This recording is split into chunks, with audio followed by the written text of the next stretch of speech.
Ang buong pamilya ay nahatulang ipatapon sa ningguta. Lahat ay umiiyak na parang nagangalit ang langit. Ako lang ang nakatayo sa likod ng tao. Nakayuko at pilit na pinipigilan ang pagtawa. Sa nakaraang buhay ko, ako ang taong iyon sa ningguta. Hindi ba't ito ay parang pinapauwi ako? Doon, ang mga kuneho ay naglipanan sa bundok. Sa ilog, pwede kang manghuli ng isda sa pamamagitan ng pagbutas ng yelo. Nagkakalat ang mga pine knot at mga walnut sa paligid. Bakit ka natatakot, One King? Okay ka lang ba?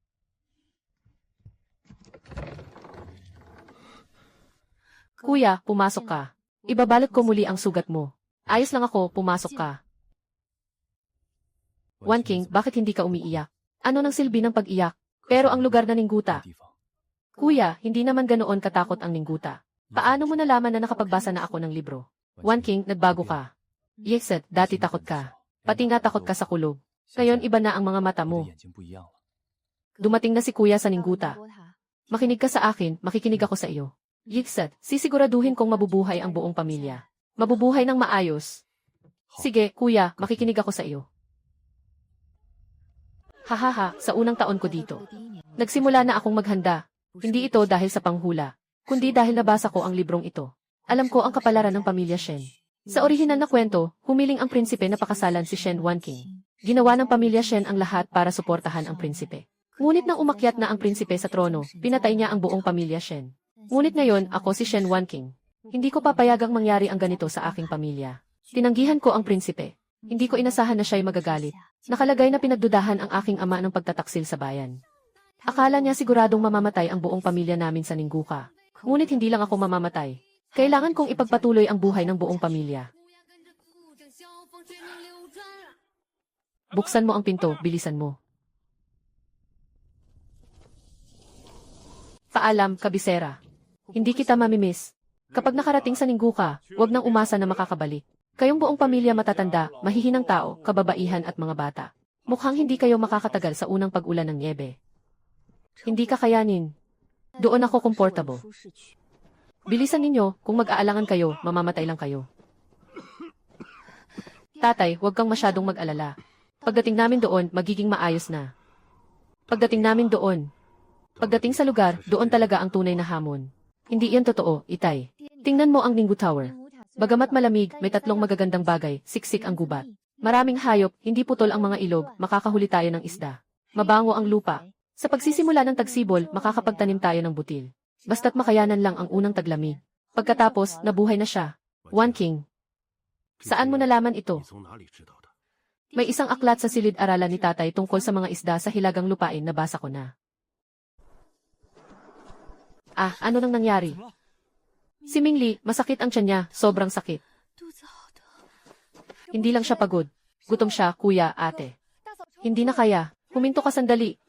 Pakiusap, bigyan mo kami ng kaunting kaginhawaan. Hindi na makayanan ng misis ko. Anong hihinto? Kung mamatay sa daan, ililibing na lang dito. Kulang na lang ang isa. Mas madali na para sa akin. Ngayon ay nakikipaglaban si Jeje sa mga alagad ng batas. Mamatay ang buong pamilya. Ginoong Sun, ang aking hipag ay nagdadalang tao ng mahigit 5 buwan. Kung magpapatuloy ito, siyang dahilan kung bakit mamamatay siya sa daan bago maggabi. Kung mamatay, ayos lang. Mas madali kung mamatay na lang. Kung sakaling biglang mamatay sa gitna ng daan. Habang naglalakad, dumadaloy ang dugo. Dumadaloy ang dugo hanggang sa susunod na himpilan. Ano kaya ang iisipin ng mga tao sa himpilan kapag nakita nila ito? Magkampo tayong 1 oras ng mas maaga ngayong gabi. Ngunit bukas ng umaga, kailangan ng umalis. Buhay o kamatayan, nasa inyo yan. Kailangan kumain ng kaunti. Kailangan kumain ng mainit na pagkain. Pero wala na tayong. Nanay, tingnan mo. Ate, mag-iisip ako ng paraan. One King, madilim na. Kuya, alagaan mo. Ate, babalik ako sa loob ng 15 minuto. Sa ilalim ng yelo, may babalik na tubig. Gustong manatili ng isda sa ganitong lugar.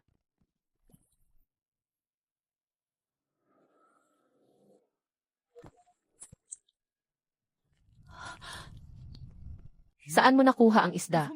Nahuli ko ito sa ilog. Nagyelo na ang ilog. Kahit nagyelo, may isda pa rin sa ilalim. Nay, hanap ka ng bagay na pwedeng pag-initan ng tubig para mastew ang isda. Kailangan ni ate ng mainit na sabaw ngayon. Sa gitna ng taglamig, may yelo sa ilog. Paano mo alam na may isda? Paano natin nahuli yan? Sasabihin ko sa'yo mamaya.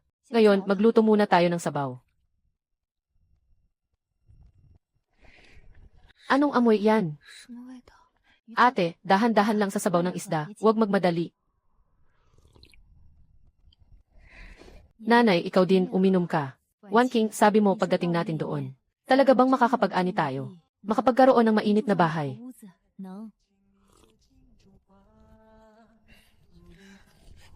One King, One King. Paano mo nalaman na may isda sa ilalim ng yelo? Kapatid, isipin mo na lang na natural na sa akin yan. Takpan mo, baka magyelo ka. Magpatuloy tayo sa hilaga. Lumalalamig ang hangin. Lumalakas ang snow. Ngunit ang atmosfera sa grupo ay hindi na katulad ng noong umalis kami. Hindi na umiiyak ang nanay ko. Tuwid na ang likod ng tatay ko. Karga ng kuya ko ang asawa niya. Ang mga hakbang ay matatag na parang bundok. Nagsimula silang maniwala sa isang bagay. Pagdating sa Ningguta, marahil ay talagang makakaligtas. Dahil ang kanilang anak na babae, nakababatang kapatid na babae at hipag. Parang kayang gawin ang lahat. Ito ang Liu Tiaogao. Ang pinakamalayong lugar ng pag-aalaga sa Ningguta. Kung hindi pa maayos ang lahat, hindi aabot ng 3 araw at may mangyayaring masama. Dumating na ang pamilya Shen. Ginoong Shen, marami na akong narinig tungkol sa inyo. May mataas na opisyal mula sa kabisera na dumating sa aming liblib na baryo. Pasensya na po, naabala namin kayo. Lao Liu, dalhin mo ang pamilya Shen sa kanilang kwarto. Sumama kayo sa akin.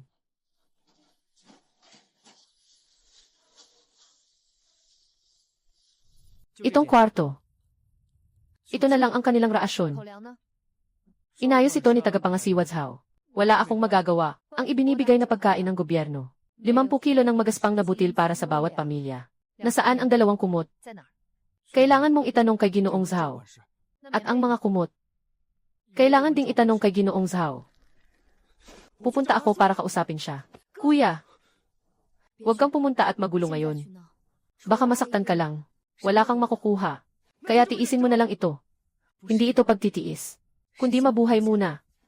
Sira na, pero may 3 pader. May bubong kahit na may butas. Pero kayang ayusin. Sumama ka sa akin sa bundok. Ngayon na, ngayon na. Habang hindi pa madilim. Kapatid, pumunta ka roon at magputol ng tuyong kahoy. Huwag putulin ang mga patay na puno, mahirap putulin. Kailangan ang makakapal at manipis. Mas marami, mas mabuti. Maghahanap ako ng isang bagay. Magkita tayo rito makalipas ang 1 oras. Ito ang mga yapak ng kuneho. Sariwa pa kaninang umaga pa lang. Ang direksyon ay mula sa kailaliman ng gubat papunta sa gilid. Ito ang ruta para maghanap ng pagkain. Marami ditong pine nuts. Nahuli ang 2. Sa totoo lang, hindi lang ako swerte. Sa panahong ito, ganitong uri ng lupain. Ang ruta ng mga kuneho ay halos nakatakda na. Tara na, kuya, bumalik na tayo sa trabaho. Kuya, kumuha ka ng mga sanga at dayami. Mas marami, mas mabuti. Tay, ayusin mo na ang mga kuneho. Mas mabuti nang masikip ang ina. Para sa gabi, makakapigil ito sa malaking bahagi ng hangin.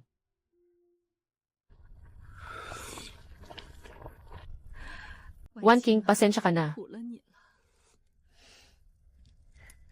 Ano bang sinasabi ng ina?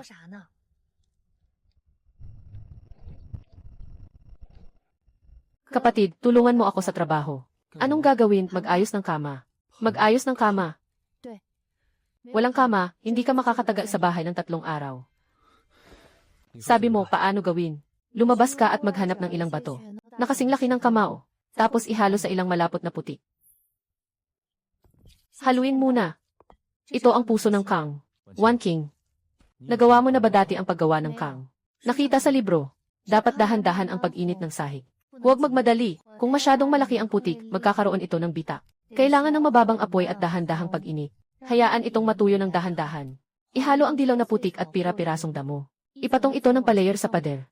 Iselyo mo lahat ng bitak at butas. Pahiran ng isang patong, hintayin itong medyo tumuyo, saka pahiran muli ng isa pang patong. Mainit. Mainit. Hindi ka na muling magiginaw pag natutulog ka sa kang ngayong gabi. One King, salamat. Naging opisyal ang tatay mo sa loob ng maraming taon. Nakakagulat, mas mababa pa rin siya kaysa sa tatay mo. Magagandang araw pa ang darating. Dinala na ng pamilya Shen ang pagkain sa inyo. Magaling nga ang dalaga ng pamilya Shen. Tikman mo, tagapangasiwa Zhao. Hindi masama. Ayos, may kakayahan nga siya. Isang mangkok ng sabaw ng karne lang, malalaman niyang hindi ako basta-basta. Alam ng mga nasa likod niya na hindi namatay sa lamig ang buong pamilya namin. Hindi magtatagal, muling kikilo sila. Huwag matakot na hayaan silang dumating. Pumili-pili. Mga makakain, siguro kalahati na lang ang natira. 5 tao, 0 kilo ng bigas. Kung magtitipid, aabot lang ito ng 5 araw. Sa mga limos mula sa bidding. Mabubuhay, pero tiyak na mamamatay sa gutom. Kailangan nating mag-isip ng paraan. Kailangan na namang pumasok sa bundok. Idzad, magtatagal tayo ng kaunti ngayon. Magdala tayo ng mas maraming bagay pabalik. Sasama ako sa'yo. Sige, pero makinig ka sa akin.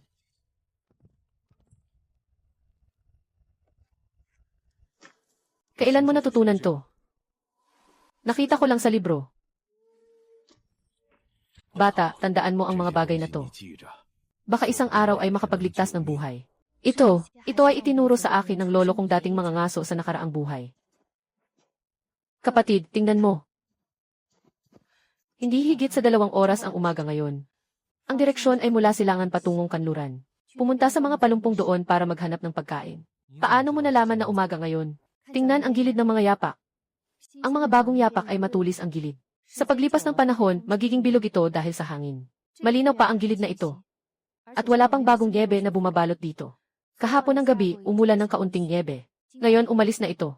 Ito ang karaniwang ruta ng kuneho. Tuwing umaga, lumalabas mula sa pugad para manghuli ng pagkain. Dito lang ang dinadaanan. Walang hihintayin. Kailangan maghintay para sa bitad. Magsimula na tayo sa iba pang bagay.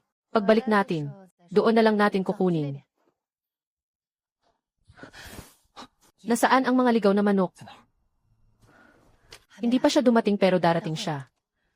Ito ang lugar ng mga pugo para manghuli. Dumadating sila tuwing umaga. Maghihintay tayo.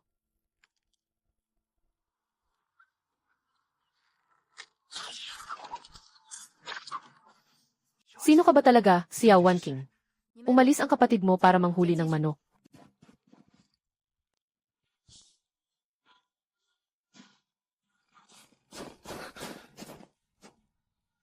Anong nangyari? Bata.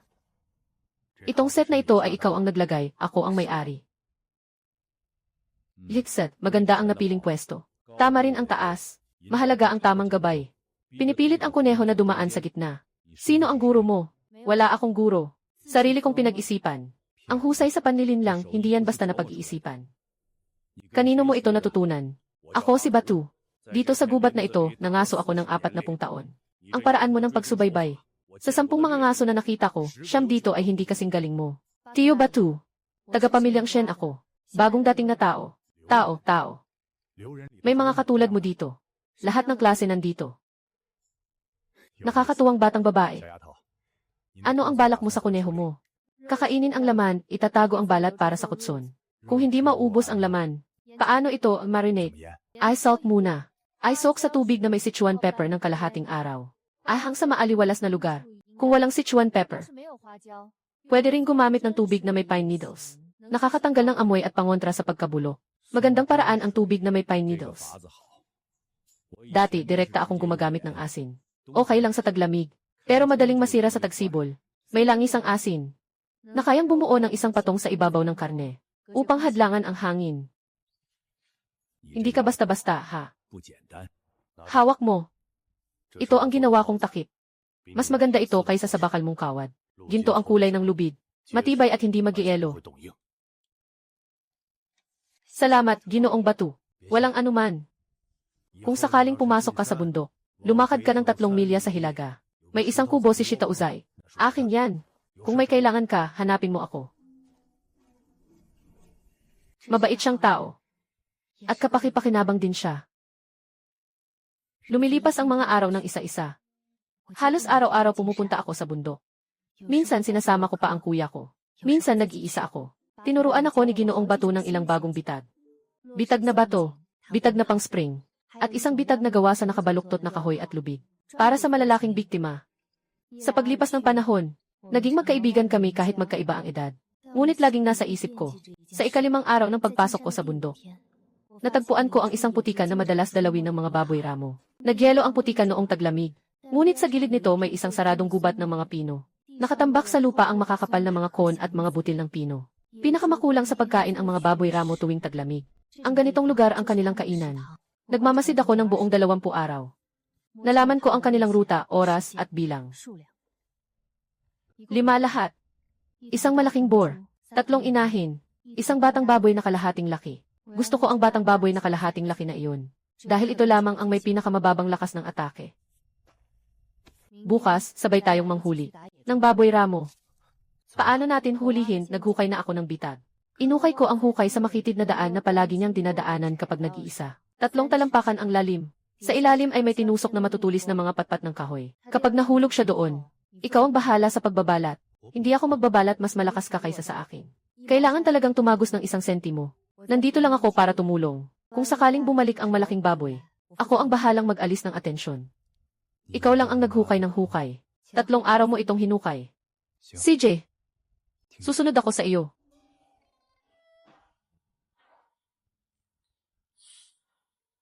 Hindi gumuho ang hukay.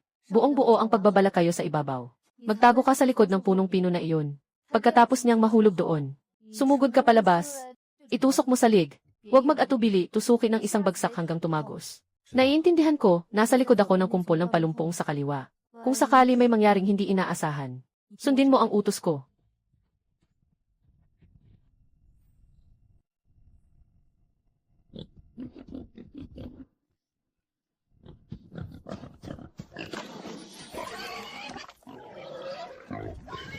Kuya, ngayon. Ang galing mo, kuya. Tumagos agad. 1Q, napatay talaga natin ang baboy ramo. Mga 60 kilo. Sapat para sa buong pamilya ng 2 linggo. Babalik ka at malalaman mo na. Tulungan mo akong ilabas ito.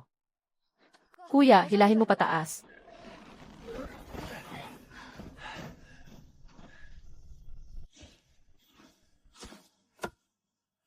Ay, sila ang mga kapatid ng Shen na nagdadala niyan. Ano yun? Baka wild boar. Totoo ngang wild boar.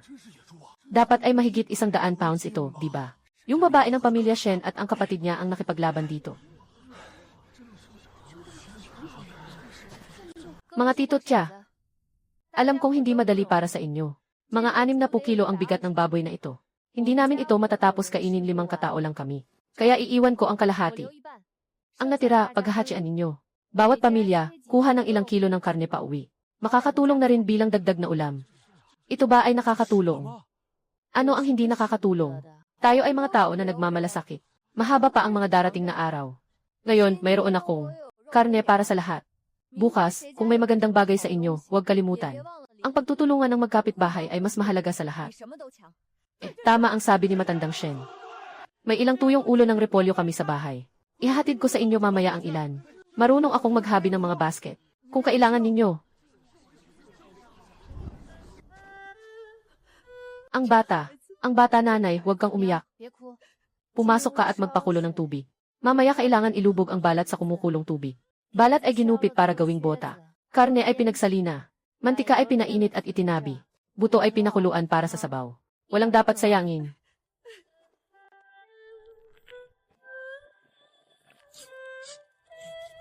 Si Tatay Wan King ay nagdala ng mga sundalo sa loob ng 20 taon. Ang pinakamagagaling niyang tauhan ay ganito lang. Ano ba ang halaga nito, tatay? Pagdating ng tagsibol, ipapakain ko sa inyo ang sariwang gulay. Hindi nagsalita ang tatay ko. Siguro inakala niyang natutulog lang ako habang nagsasalita. Ngunit hindi niya alam. Napili ko na ang lupa sa likod ng bahay. Yung pahilig na lupa na nakaharap sa araw. Ligtas mula sa hangin at nakaharap sa araw. Matibay ang lupa. Sa 1 ektarya, makakakuha ng 1,000 kilo ng patatas. Magtatanim ng repolyo at labanos. Bago dumating ang taglamig, mapupuno ang bodega. Kapag dumating ang tagsibol, sa gitna ng yelo at niebe, lalabas ang unang berdeng usbong na itinanim ko. Sa panahong iyon, hindi na tayo magugutom. Bilangin ang mga araw. Malapit na ang panahon ng malakas na snow. Ngayon ang huling pagkakataon para huminga. Kailangan nating maghanda ng pagkain para sa buong taglamig, bago magsara ang bundok.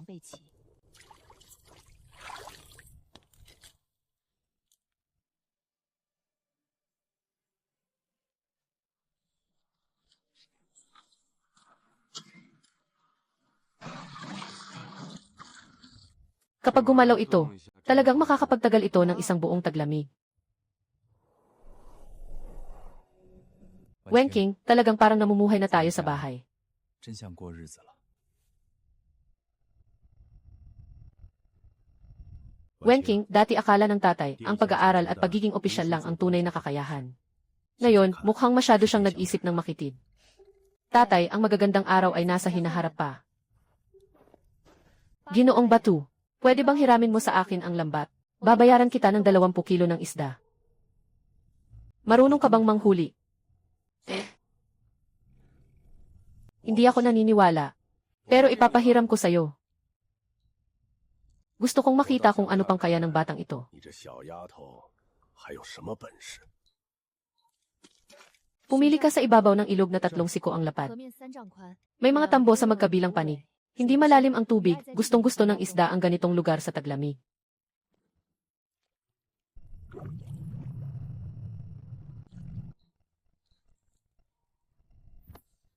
Anong nangyari, kuya? Mayroong bagay. Ang bigat nito. Ang dami nito. May 80 kilo 有 ako. 80来斤。 Bakit kailangan ng ganito karami? Mag-iwan ng 2 kilo para sa sarili ko. Ang natitirang 60 kilo, dadalhin pabalik sa baryo. O, lahat, halika at tingnan nyo. Siya ang pangalawang anak na babae ng Shen pamilya. Marunong siyang manghuli sa taglamig, isang lambat, 80 gin ang nahuli. At pinagbahagi pa niya ang mga isda sa lahat. Talagang nahuli nga. Diyos ko, ang galing nitong dalaga. Wenking, buong pamilya namin ay nagpapasalamat sa iyo. Ngayon parang ang pag-alis namin mula sa kabisera ay hindi na gaanong mahirap tiisin. Hindi pinapayagan ang pribadong pagtatago ng malalaking supply. Ayon sa batas, kalahati ang dapat ipasa. Tama si Ginoong Zhao. Talagang marami ang naipon namin. Kuya, ilabas mo na ang mga bagay. Mga tiyuhin at tiya. Sabi ni Ginoong Zhao, sobra ang bigas namin. Kailangan itong ipamahagi. Tama siya. Bawat pamilya, kumuha ng 2 gin ng pinatuyong karne at isang isda. Para dagdag na ulam para sa mga bata. Salamat, Wenking. Ang anak kong babae ay mabait naman talaga. Yung kalahati na balak ninyong kolektahin na ipamahagi na sa mga kababayan. Kung gusto pa ninyo, kakailanganin ninyong kunin ito mula sa kanila. Shen Wenking, huwag kang magmalaki. Zhao, kung malamig at nagugutom ka sa taglamig, pwede kang pumunta sa bahay ko para kumain. Ang aking sauerkraut na nilagang karne. Wala nang ibang makikita sa buong lingguta. Magandang ginawa, matagal nang dapat may pumigil sa kanya.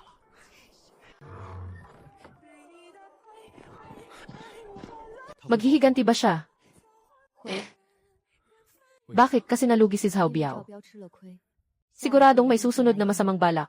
Sa harapan, hindi na niya tayo kayang guluhin. Nasa panig natin ang mga tao sa lugar.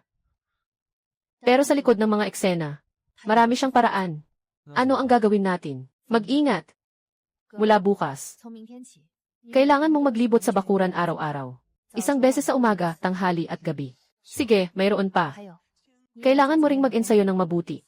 May isa pang bagay. May mga bagay na kailangan nating asikasuhin pagkatapos ng tagsibol. Kailangan kong makahanap ng kakampi. Sandigan. Saan ba tayo makakakuha ng sandigan dito? Nabanggit si Tio Batu. May isang sekretaryo sa tahanan ng general na ang apelyido ay Chen. Matapat siyang tao. Kahit gaano pa kalupit si Zhao Biao, isa lang siyang tagapamahala. May nakatataas pa sa kanya. Kapag nakakuha siya ng koneksyon sa bahay ng general, hindi na siya makakagalaw ng malaki. Kailan tayo pupunta? Hindi ito dapat madaliin. Unahin nating lampasan ang taglamig na ito. Sa buong taglamig, naghihintay lang ako ng isang bagay. Hindi para huminto ang niebe. Hindi ito tungkol sa pagdating ng mainit na panahon. Ito ay tungkol sa pag-uunlad ng lupa. Ang lupain sa likod ng bahay ay nakaharap sa timog at hindi mahangin. Mababa ang slope. May maliit na sapa sa tabi. Sa tagsibol, kapag natunaw na ang yelo, sapat na ang tubig para sa 2 ektarya. Pero sapat na ito para sa pangunahing pagtatanim ng patatas. Kasama ang napaka-beige, labanos at sibuyas na mura. Ang patatas ang nasa sentro. Matibay ito sa lamig at mataas ang ani. Kapag maayos ang pag-aalaga, maaaring anihin sa loob ng 3 buwan. Ang ani kada mo ay maaaring umabot sa 1,200 gin pataas. Dito sa loob ng rehiyon, isa pa rin itong pambihira. Ang mga binhi ay naipon natin noon. Ngayon, handa na tayo. Naghihintay lang ng tagsibol. Talagang makakakuha ng higit sa 1,000 kilo bawat ektarya. Kaya hindi na tayo magugutom.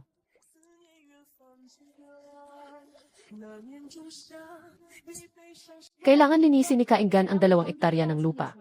Kailangan alisin ang mga ugat ng damo at mga bato. Pagkatapos baliktarin ito, kailangan pang baliktarin ulit. Dapat durugin at pino ang lupa. Bakit parang mas nakakapagod ito kaysa sa pakikipagdigma? Bro, ako na ang bahala, magpahinga ka muna. Hindi buong patatas ang ibinabaon. Kailangan itong hiwain at bawat piraso ay may 2 o 3 usbong. Ang hiwa ay nakaharap pababa. Ang mga usbong ay nakaharap pataas. Ibaon ito sa hawla. 3 pulgada ang lalim, 1 talampakan ang pagitan. Ang lupain na ito ay napakamabunga. Maghihintay na lang tayo sa ani. Mabilis, umuwi na tayo, Mingli. Malapit ng mga anak si Yunshu.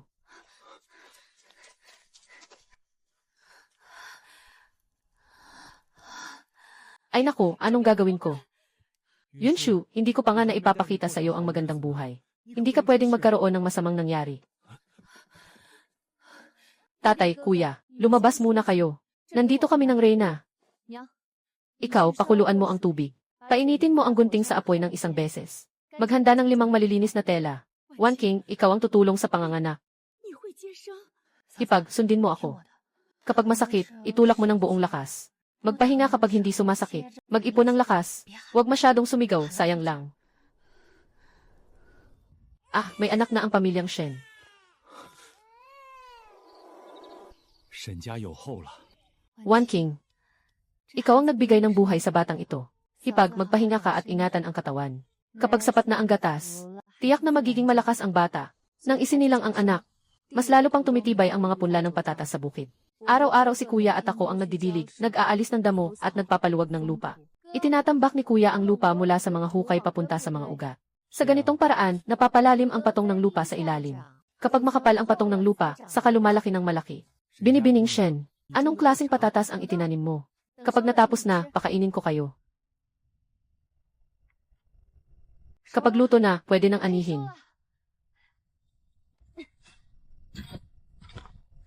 4 lang ang nasa pugad na ito. 8 piraso sa 1 pugad. Bakit ganito kalaki ang patatas sa huli ng King? Ano ito? Nasa ilalim ng lupa ito. Kaya nga ang dami sa 1 pugad, pwede bang kainin ito?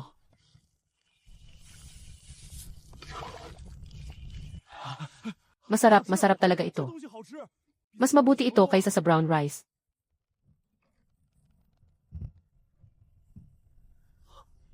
2,400 kilo, 2,400 kilo. 2 ektarya, totoo ba? Anong itinanim mo, batang babae? Patatas, pwedeng steam.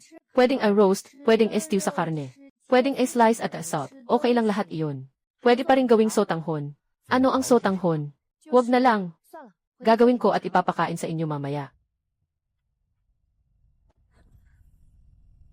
CJ, mula ngayon, kaibigan ka na ng aming tribo. Kung may kailangan ka, sabihin mo lang. Ito ang binhi ng patatas ko. Sundin ninyo ang diagram ng pagtatanim na ibinigay ko. Kailan magtatanim? Gaano kalalim itatanim at gaano kalayo ang pagitan? Kailan magbubundok ng lupa? Kailan aanihin? Makaraan ng ilang buwan, makakaani rin kayo ng mga patatas na kasing laki ng tanim ko. Binibining Shen, napakamahal ng gamit mo. Di ba sayang ipamigay ng libre? Lahat ay magtatanim. Sa susunod na taon, hindi maubusan ng pagkain ang buong lingguta. Ano nang silbi kung busog lang ang pamilya ko? Kapag busog na ang lahat, saka lang makakaraos ang buhay. Narinig mo na ba, yung babaeng galing sa pamilyang Shen na ipinatapon? Nagtanim ng isang bagay na tinatawag na patatas. 2 ektarya, nakakuha ng 2,400 kilo. Libre pang nagtuturo kung paano magtanim.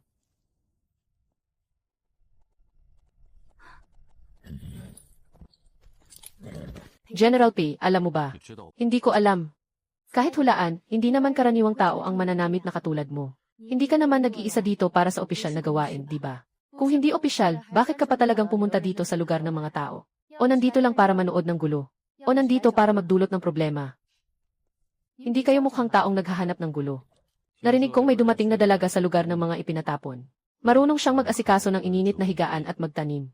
Kahit sa taglamig, kaya niyang makahuli ng isda mula sa ilalim ng yelo. At narinig ko rin na napasunod mo ng lubos si Zhao Biaozi. Si tagapangasiwa Zhao, binigyan kanya ng dangal. Hindi niya ibinibigay sa iyo ang paggalang. Hindi siya sigurado sa iyo. Saan mo natutunan ang mga likas na kakayahang ito? May 1,200 sundalo ang puwersang nakababatay sa Hilaga. Laging problema ang supply ng pagkain tuwing taglamig. Taon-taon kulang ang rasyon at bayad. Kapag hindi nakakain ng sapat ang mga sundalo, madalas may nangyayaring problema. Ilan katao ang kaya mong tustusan ng mga patatas mo? Ngayong taon, 2 ektarya, 2,400 kilo. Para sa sariling pagkain. Matapos ibigay sa mga kababayan, hindi na masyado ang natira. Ngunit iba ang susunod na taon. Sa susunod na taon, dagdagan mo ako ng lupa. Kasama ng tamang pataba. Maari pang tumaas ang 6 kada ektarya. Isang pugad, 8 piraso. Isang hawla, hindi bababa sa 50. Wumi, hindi ka naman totoong diwata, di ba? Nakaugnay ka na sa tahanan ng general. Kailangan ko pa ng mas maraming lupa. Mas maraming tauhan. Mas maraming pataba. Kailangan ko rin ng maraming pera. May katiyakan na ang susunod kong hakbang. Kailangan kong mag-set up ng 1-0. Matagal ko nang napili ang lugar. Maglakad ng kalahating milya patimog mula sa lugar ng mga tao, may 300. Pumunta sa Hilaga patungo sa kampo ng mga sundalo. Magandang lokasyon iyon. Hindi tayo basta-basta pwedeng kumuha ng lupa. Kailangan may permiso. Ito ay isang problema.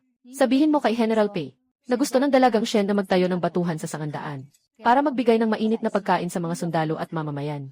Tanungin si General Pei kung pwede ba siyang tumulong. Ayos, kung naisip mo na yan. Pupunta ako para tulungan ka. Sabi ng dalagang Shen, na walang nag-aalaga sa lupang iyon. Gamitin mo na kung kailangan. Huwag mo lang harangan ang daan.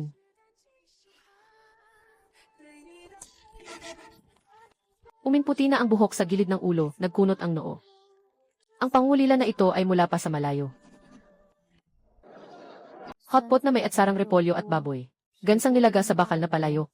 Manok na beggar's chicken, inihaw na mga skewers ng karne, soba noodles at malamig na matamis na sabaw ng peras. 6 na pagkaing ito, maaaring marangya o payak depende sa tao tamang-tama.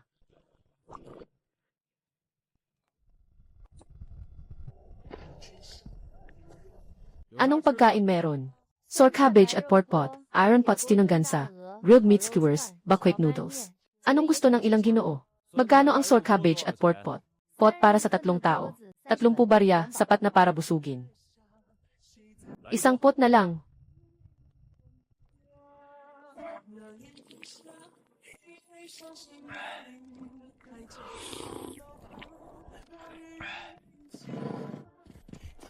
Babalik bukas. Dalhin mo ang mga kasama. Iha, ang galing mo talaga. Ang gansa ni Lolo Batu ang sarap. Hinahiram ko lang ang bulaklak para ialay kay Budha. Ha ha ha ha.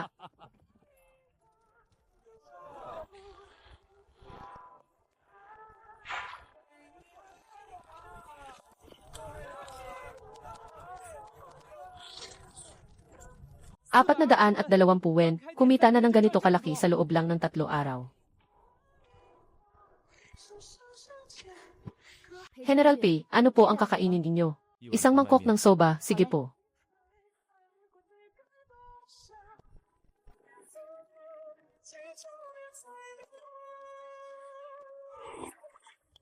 Ang 1 bowl ng noodles ay nagkakahalaga lamang ng 3 yen. Ang dagdag na 2 yen ay para sa mas masarap na noodles. Akala ko itong taong may malamig na ngiti ay hindi marunong tumawa. Pagdating sa negosyo, walang kakulangan sa mga dekalidad na balahibo sa Ningguta.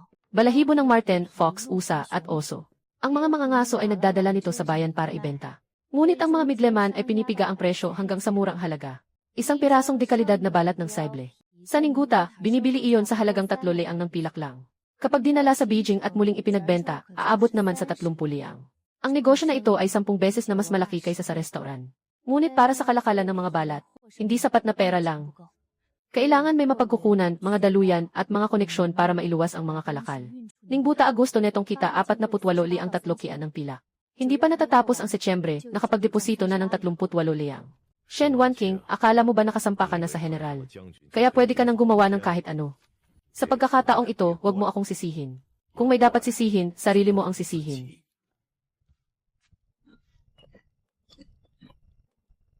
Mali, ito ay arsenic. Pino na giniling at hinalo sa paminta. Magkakapareho ang kulay.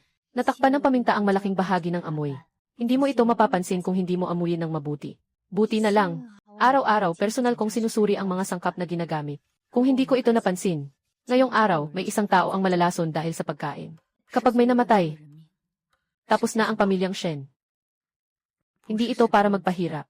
At hindi rin ito para makasagabal.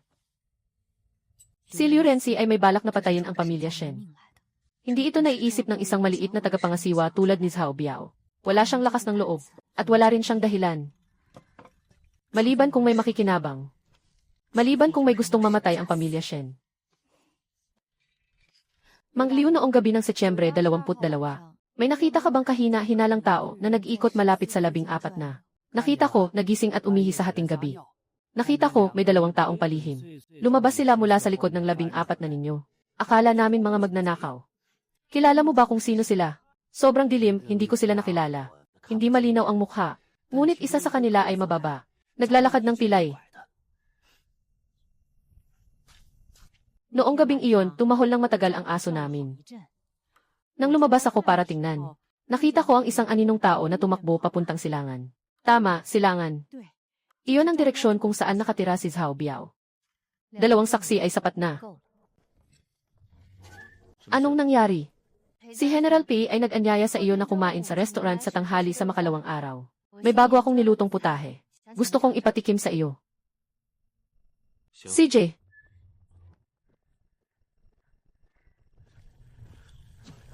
Si General P ay gusto pa rin ng buckwheat noodles, Ditsan.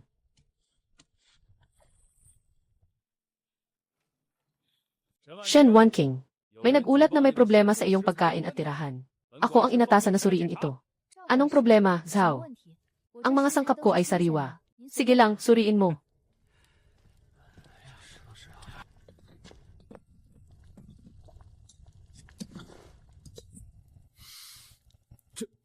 Ito ay arsenic. Shen Wanking, may arsenic sa iyong pampalasa. Gusto mo bang patayin ang tao?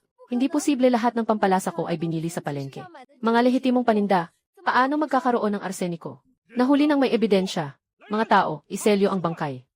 Si Shen Wanking ay pinaghihinalaang naglagay ng lason at pumatay ng tao.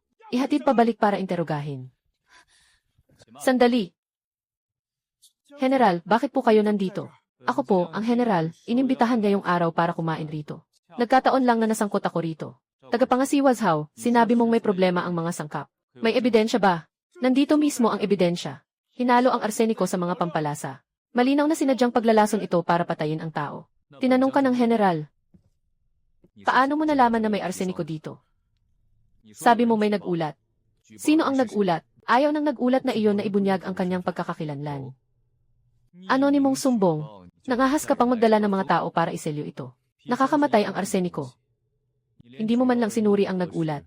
Tapos naglakas loob kang maghatol. Hindi ba ito labag sa alituntunin? Ang militar ay may kinalaman sa buhay ng tao. Hindi ko kayang magpaliban. General P. Ang garapon ng arsenic ay talagang nasa likod kusina ko. Ngunit hindi ako ang naglagay nito. Hindi ikaw ang naglagay nito. Sino ang naglagay? Ito ang iyong guro. Iyong mga tao ang naglagay nito. Kalokohan. 3 araw na ang nakalipas, noong gabi ng Setyembre 22. May pumasok sa pamamagitan ng maliit na bintana sa likod ng kusina ng kainan ko. Nilagay nila ang garapon ng arseniko na ito sa istante ng mga panimpla. May ebidensya ka ba? Meron, Ginoong Liu. Tita Zhang, pakipasok nga sandali. Sabihin mo sa general, ano ang nakita niyo noong araw na iyon? Nang gabing iyon, bumangon ako para umihi. Nakita kong may 2 tao na lumabas mula sa likod ng bato. Isa sa kanila ay mababa. Naglalakad na may pilay. Tumahol ang aso ko ng matagal. Nung lumabas ako, nakita kong may anino na tumakbo papuntang silangan. Maraming may pilay na tao. Bakit ako ang itinuturo? Ito ang badge ng iyong tauhan. Millie Renzi. Numero 17. Noong gabing iyon, ang taong pumasok sa bintana ay nagmamadali. Hindi sinasadyang. Nahulog ito sa ilalim ng bintana ng aking kusina. Numero 17. Ginoong Zhao. Sino ang tauhan mo na may numerong 17? Si Lisan, pero hindi ito nangangahulugang anuman. Maaaring nawala ang badge. At may kumuha nito. Kaya tawagin si Lisan at tanungin. Dalhin si Lisan, ang tauhan na may numero 17 mula sa Departamento ng Tao. Siya ay si General P. Ito ang mga internal na usapin ni Liu Renzi. Walang karapatan ang mga nakatalaga sa hukbo na makialam. 14 na suplay ng pagkain para sa mga sundalo. May naglagay ng arsenic sa mga sangkap. Hindi ito usaping panloob. Ito ay pagpatay. Kumakain din dito ang mga sundalo. Kung ang pinatay ng lason ay ang aking mga tauhan. Zhao, kaya mo bang panagutan ito?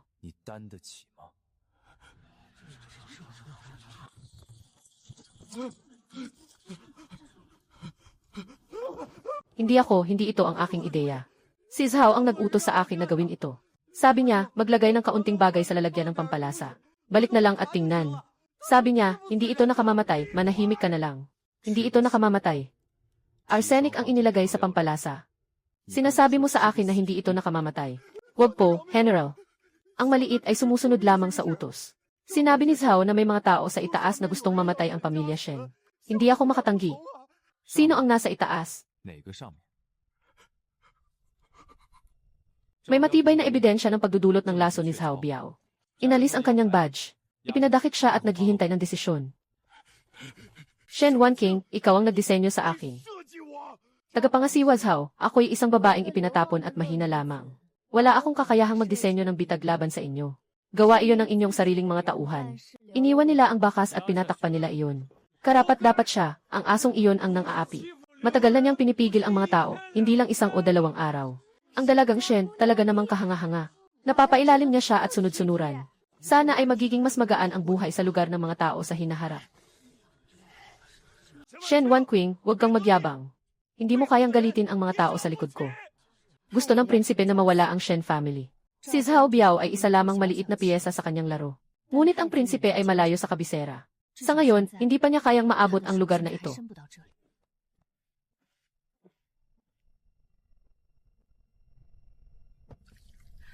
Salamat kay General Pei sa nangyari ngayon. Suporta sa pagkain at tirahan ng mga sundalo. Kung may mangyari, hindi ako makakaiwas. Shen Wanqing. Narinig mo ang sinabi ni Zhao Biao. Narinig ko, gusto ng mga nasa itaas na mamatay ang pamilya Shen. Alam mo ba kung sino?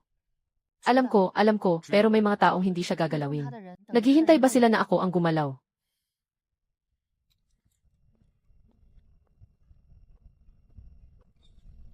Ano ang ibig sabihin ng sinabi ni Pei Changqing? Paalala ba ito para mag-ingat ako? O sinusubukan niya kung gaano karami ang alam ko? Sunod, magbebenta tayo ng mga peles. Ang supply ay mula sa tribo ni Lolo Batuto. Kasama rin ang mga maliliit na mga ngaso sa paligid. Bawat buwan makakakuha tayo ng 20 pirasong dekalidad na balat ng ming, 30 pirasong balat ng fox, ilang balat ng usa. Bumibili ng marten na balat sa halagang 3 tael. Balat ng fox na 1 tael. Ang balat ng 5 buhay ay hindi mahalaga. Ngunit kung maayos na maihahanda, ang presyo ay maaaring tumaas ng ilang beses. Hindi ito mahirap.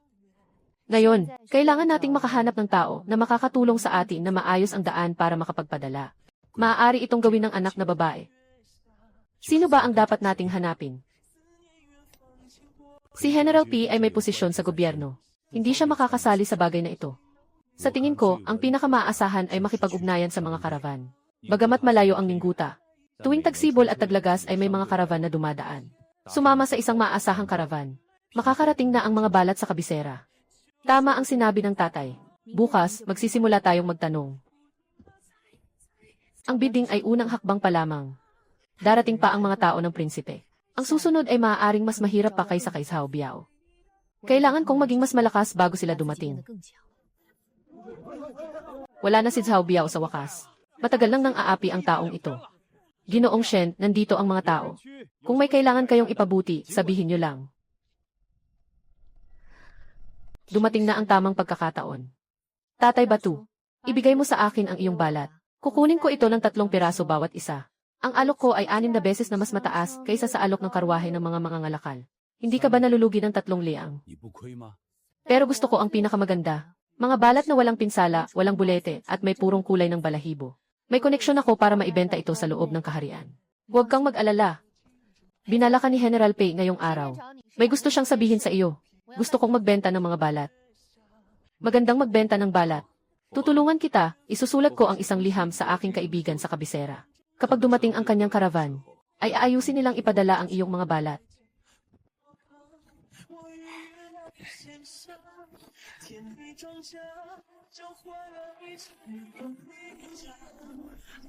Salamat, Ginoo. Bawas sa gastos. May natitirang 400 tael. Isang negosyong kumikita parang totoong hanap buhay. Sa kalahating taong paggawa ang dami pala ng kikitain nito. Tatay, ito pa lang ang simula. May iba pa akong balak. Tatay, ang taglamig sa Ninggeta. Ang lupa'y nagyelo ng 3 talampakan.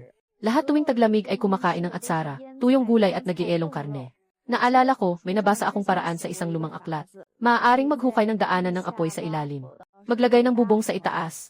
Sa ganitong paraan, makakain tayo ng sariwang gulay kahit taglamig. One King. Natuto ulit ang tatay ng isang bagong bagay mula sa iyo.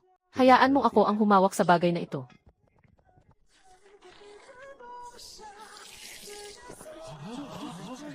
Ito ay isang uri ng mahiwagang sining. Hindi ito mahiwagang sining, ito ay siyensya. Itong bihirang bagay, 10 tael ng pilak, sulit na sulit. Si One King ay naging opisyal sa loob ng 20 taon. Ang kabuuan ng kanyang sweldo ay hindi umabot dito. Kaya nga, ano ang magandang dulot ng pagiging opisyal?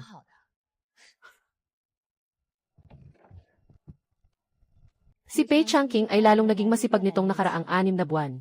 Noong una, naglalakad-lakad lang siya sa mga patrol. Ngayon, wala na siyang pakialam sa mga dahilan. Mas mabuti pang kaunti ang salita. Ngunit sa bawat paglitaw, tamang-tama ang pagkakataon. Parang alam na alam ang oras. Alam ko sa aking puso kung ano ang ibig sabihin nito. Ngunit hindi ko ito tinuklas. Hindi pa ito ang tamang oras para pag-usapan ito. Balita mula sa kabisera. Nakapag-akyat na ang prinsipe sa trono. Napansin na ng bagong emperador ang sukat ng pagsusuri sa negosyo ni Ning Fei. May mga tao sa korte na pinigilan ang pagsasalita. Natatakot sila na magdulot ng gulo ang pamilya Shen. Ang dapat mangyari ay nangyari na. 3 taon. Mula sa isang butas-butas na kubo hanggang sa Ningguta. Isang bagay na hindi nagbabago. Gumugol ako ng 3 taon. Ngayon, hindi ko alam kung saan ako pupunta. Tama na. Magpahinga muna at tikman ang unang ani ng mga strawberry ngayong taon. Ito ang pinakamataas na tamis na inihanda ng huli ng king. Mamaya, kailangan na lang ng huling bahagi ng ulat. Kakaumpisa lang ng pandayan ngayong buwan. Nag-order ang mga sundalo ng 200 peres ng kabayo. Sa susunod na buwan, kailangan pang dagdagan ang dami. Alam kong magaling ka. Ngayon, sino ba ang hindi tumatawag sa iyo na Pangulong Shen? Kahit ang pinunong opisyal ng lalawigan, kapag nakita ka, ay yumuyuko at bumabati. Hindi ka pa rin kontento. Kung marunong kang magkontento, bakit hindi ka kontento? Noong 3 taon na ang nakalipas. Sino ang mag-aakala na makakapamuhay tayo ng ganito rito? Hahaha kuya, hintayin mo ako hahaha.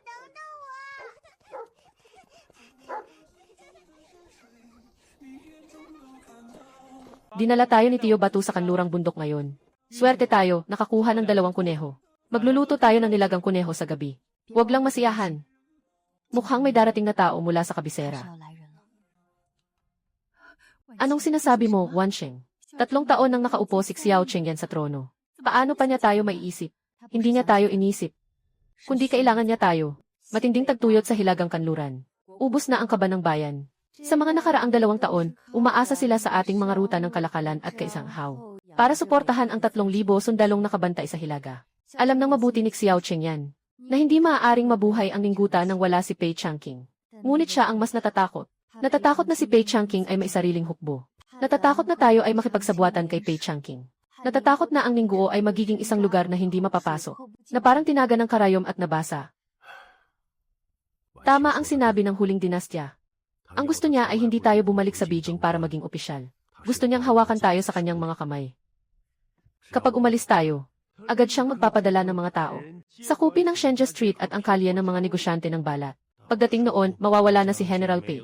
Mas madali ring makokontrol ang logistic. Panginoon, may masamang balita. Dumating na ang Iunuchong nagdadala ng utos mula sa kabisera. Kasama ang mahigit 30 na gwardyang imperial. Hinugot na ang mga espada. Hinaharangan na ang kanto ng kalye. Tara! Pumunta para tanggapin ang utos ng emperador. Sa bisa ng mandato ng langit, ang utos ng emperador, si Shen Chongshan, dating pangalawang ministro ng kagawaran ng militar, napagbintangan ng mga taksil. Nagdusa ng 3 taon dahil sa maling paratang. Ngayon ay nalaman ang katotohanan. Ipinagkaloob ang pagwawasto. Ibinabalik sa orihinal na posisyon. Itataas sa ranggo bilang ikalawang antas na prinsipe ng tagapagturo. Bibigyan ng isang malaking tahanan sa kabisera. 10,000 pirasong pilak. Inuutusan ng pamilyang Shen na agad na bumalik sa kabisera. Huwag magpaliban. Pinasasalamatan si Ginoong Shen. Binabati kita.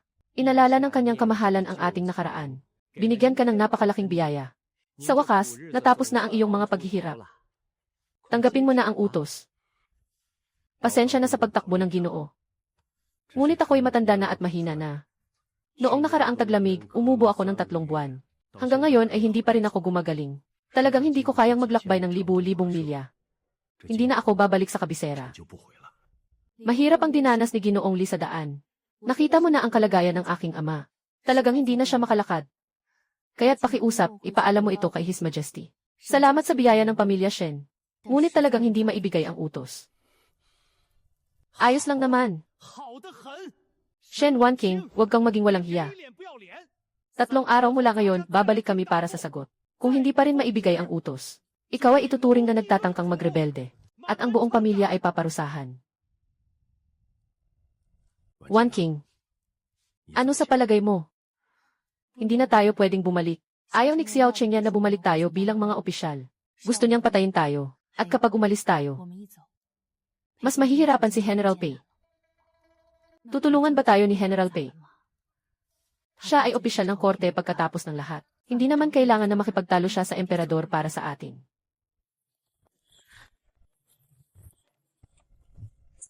Alam ko na ang sitwasyon.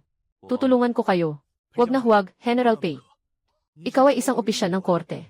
Kung dahil sa amin ay maparatangan ang pamilya Shen ang pagsuway, masisira na ang buhay namin. Ginoong Shen.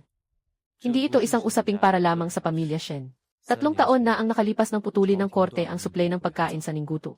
Ang huli ng king ay nagbigay ng 500 sako ng bigas at 1,000 libra ng karne, upang makaraos ang 3,000 kapatid sa taglamig na iyon. Noong nakaraang taon, dahil sa pagbaha ng niebe, siya rin ang nagbigay ng mga gulay sa kampo ng sundalo. Kung wala siya, wala ang Ningguto ngayon. Huwag nang pag-usapan ang pagpapanatili ng hangganan. Hindi ko siya papayagan umalis. Bukas, isusumit ko ang aking petisyon sa kabisera. Ang bahay kalakal ng pamilyang Shen. Ang tanging matatag na tagapagtustos ng logistik para sa garnisyong nakatalaga sa Ningbo Tower. Ang pagkain ng hukbo, mga koton na damit at gamot ay inaaayos at tinutustos ng pamilyang Shen.